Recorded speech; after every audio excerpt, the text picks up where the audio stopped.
it's talking about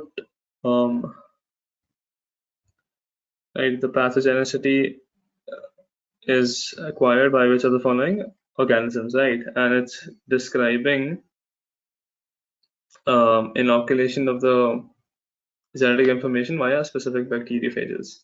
So this is again like some रटने वाली चीज है, unfortunately, right?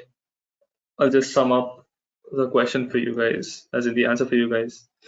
So Corynebacterium diphtheriae, that is the one thing that is kind of high yield for the exam, is that the way it gets its toxin is via bacteriophages. Okay, they ask you specifically about Corynebacterium diphtheriae.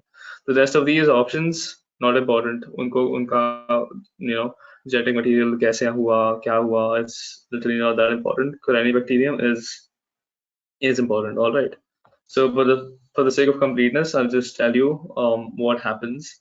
The first step, obvious. The way it acquires its pathogenicity is by transposons, which are basically jumping genes, right? You must have heard the word jumping genes, right?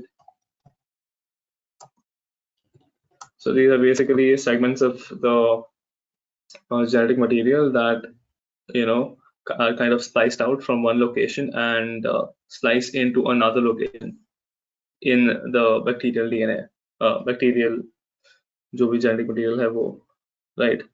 So that's the step aureus. And for the rest of the options, like for most of the bacteria in general, the way they acquire the pathogenicity is by bacterial transformation, right? And transformation is basically they just kind of absorb or like suck in genetic information from outside their cell and incorporate it into their own genome. All right.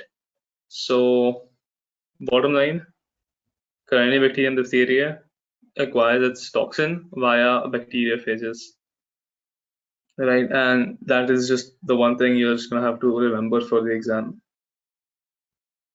right? Thanks for watching. Please give a thumbs up and subscribe for more.